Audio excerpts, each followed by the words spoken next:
নমস্কার, আমি অয়ন, আপনাদের বন্ধু আবার একবার হাজির আপনাদের সামনে এবং আপনাদেরকে স্বাগত জানাচ্ছি আপনাদেরই চ্যানেলে। আপনারা সবাই কেমন আছেন? আশা করি আপনারা সবাই খুব খুব খুব ভালো আছেন এবং সেই আশা নিয়েই শুরু করছি আজকের অনুষ্ঠান।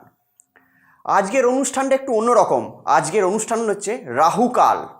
রাহু এই নামটা শোনার সঙ্গে সঙ্গেই আমাদের মনে একটা ত্রাস, মানে রাহু একটা ত্রাস, এরকম একটা ভয় কাজ করে। রাহু জ্যোতিষশাস্ত্রে এই নামটা শুনলেই আপনারা সবাই ভয় পেয়ে যান।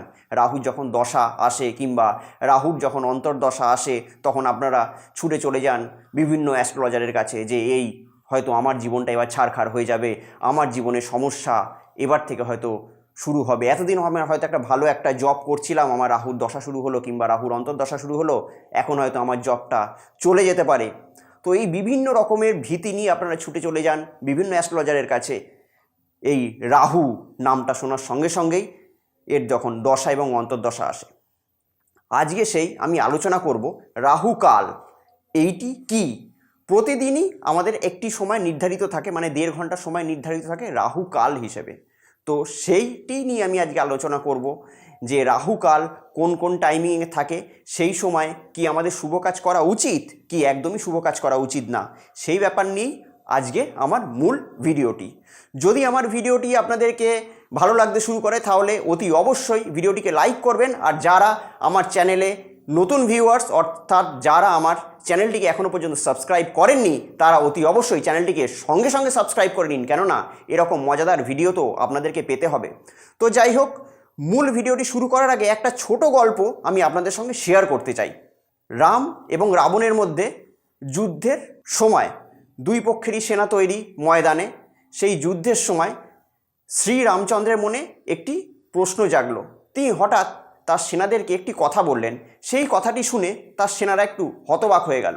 তিনি বললেন, যাতে যুদ্ধ না হয় সেই আমাদের একটা শেষ চেষ্টা করা উচিত, অর্থাৎ রাবণের কাছে আমাদেরকে কাউকে একটা দূত পাঠানো দরকার। তো এই সব শুনে সব বানর সেনারা বললেন, না, এখন সেটা কি করে সম্ভব, এখন তো যুদ্ধ তো প্রায় শুরু হতেই চলেছে। কিন্তু শ্রী রামচন্দ্র বললেন যে না, তবু আমাদের একটা শেষ চেষ্টা করা দরকার যাতে যুদ্ধটি না হয়। তো এবার দূত হিসেবে রাবণের কাছে কাকে পাঠানো যাবে? তো সবাই বললেন যে হনুমানজির কথা, কেননা হনুমানজি তার অ্যাড্রেসও জানেন আর কিছুদিন আগেই দামাল মাছি এসছেন। তো সবাই বললেন যে হনুমানজিকে পাঠানো হোক। কিন্তু হনুমানজি সেই সময় বললেন, যদি সব ক্ষেত্রে আমি যাই তাহলে ওরা ভাববে হয়তো আমাদের কাছে শুধু একজনই ব্যক্তি আছে আর আমাদের কাছে কোনো লোক নেই, তো সেই জন্য অন্য কাউকে পাঠানো দরকার। তো সেটি নিয়ে হনুমানজি এবং রামচন্দ্র খুবই চিন্তিত হয়ে পড়লেন যে কাকে এখন পাঠানো যায় লঙ্কায়। এমত অবস্থায় নাম উঠে এলো অঙ্গদের, যে অঙ্গদকে পাঠানো যাক।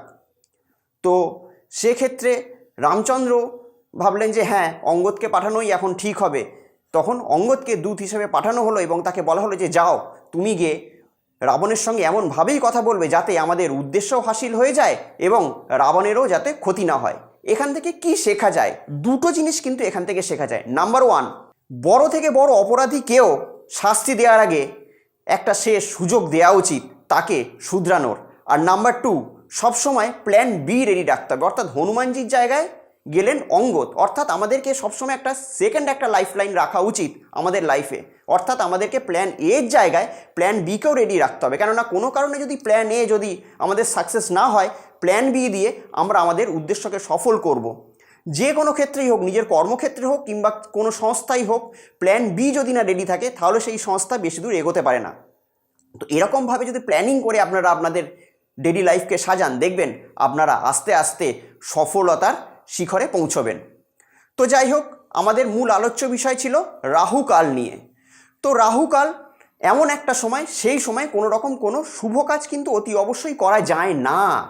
সেই সময় যদি শুভ কাজ যদি করা যায় তাহলে কি হয়, সেই কাজটি সেই শুভত্ব দিতে পারে না কিংবা সেই কাজটি অশুভত্বে পরিণত হয়। কিছুদিন আগে একটা ফিল্ম একটা বেরিয়েছিল, সেটা অক্ষয় কুমারের। সেখানে কাদের খান ছিলেন, তিনি খুব জ্যোতিষশাস্ত্রে খুব বিশ্বাসী ছিলেন। তো একটা ডায়লগে কাদের খান সেখানে বলেছিলেন যে এখন রাহুকাল চলছে, আমি এখন কোনো শুভ কাজ করব না। তো সেক্ষেত্রে রাহুকালটা এমন একটা কাল, প্রতিদিনই 1.5 ঘন্টা সময়ের একটা রাহুকাল থাকে। সেই সময়টা কিন্তু খারাপ। জ্যোতিষশাস্ত্র অনুসারে সেই সময় কোনো শুভ কার্য, কোনো মাঙ্গলিক কার্য, কোনো বিবাহ বলুন, কোনো বিজনেসের কোনো ডিলিংস বলুন, কিংবা কোনো চাকরির ক্ষেত্রে কোনো ইন্টারভিউ বলুন, কোনো এক্সাম বলুন, এই সব জাতীয় শুভ কাজ যদি সেই সময়টা যদি না করা যায় তাহলেই আপনাদের ভালো।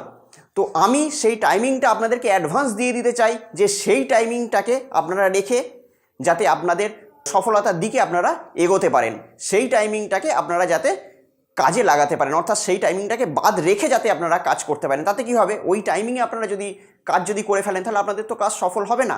তো টাইমিংগুলো আমি দিন ধরে ধরে বলছি, আমার স্ক্রিনেও যাচ্ছে, যদি হয় সেটিকে স্ক্রিনশট তুলে নেবেন কিংবা নোটও করে নিতে পারেন।